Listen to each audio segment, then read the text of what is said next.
आज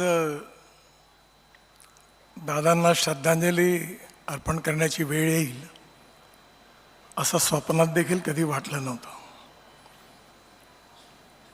जो माणूस जन्माला येतो त्याचा मृत्यू अटळ आहे, हा यावतचंद्र दिवाकरू असा नियम आहे. पण एखाद्या व्यक्ती जीवनात जगला किती यापेक्षा जीवन जगला कसा हे जास्त महत्त्वाचं आहे. दादांचं जीवन मला जवळून पाहण्याची संधी मिळाली.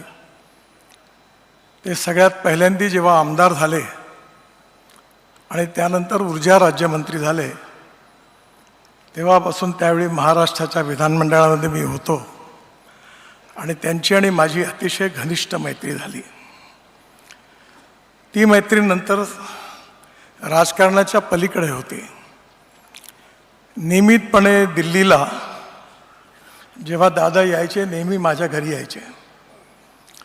आल्यानंतर पहिले खिशातला एक कागद काढायचे. त्यांचं व्यक्तिमत्व अतिशय प्रोफेशनल होतं.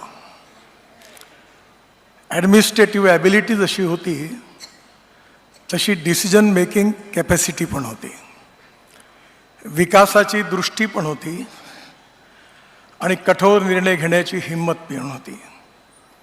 लोकाभिमुखता होती आणि योग्य सत्य असेल तर सत्य म्हणण्याची ताकद पण होती. आणि त्यामुळे अनेक वेळा तेव्हा जे विषय निघायचे, पालखी मार्ग बांधत असताना अडचणी यायच्या, प्रत्येक छोटे छोट्या गावातले प्रश्न ते लिहून आणायचे आणि सगळे प्रश्न ते सोडवून द्यायचे. मला ते म्हणाले की पुण्याकरता तुम्ही काहीतरी करा. त्यांच्या आणि देवेंद्रजीच्या आग्रहाखातर पुण्याकरता 3 मजली उड्डाण पुलाची 50,000 कोटीची एक योजना तयार केली. ती मंजूर झाली आणि मी त्यांना फोन केला की महानगरपालिकेची निवडणूक झाली की तुम्ही आणि देवेंद्रजी मिळून आपण भूमिपूजनाचा कार्यक्रम घेऊ.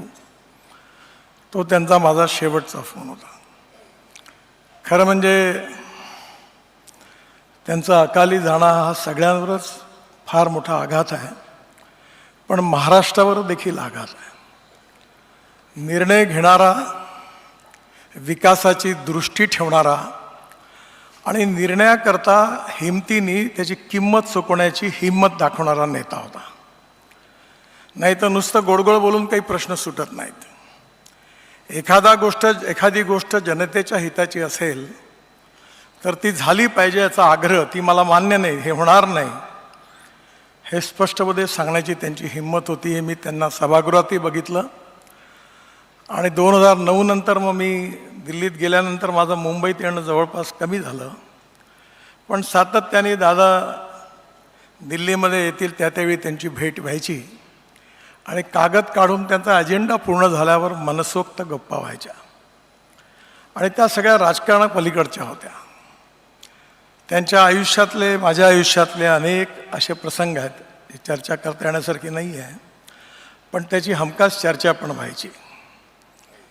आणि म्हणून अशा प्रकारचा एक अतिशय उमदा नेता, ज्याला महाराष्ट्राच्या विकासाची दृष्टी होती, निर्णय घेण्याची क्षमता होती आणि लोकाभिमुख दृष्टिकोन होता, असा नेता आपण महाराष्ट्राने गमावला.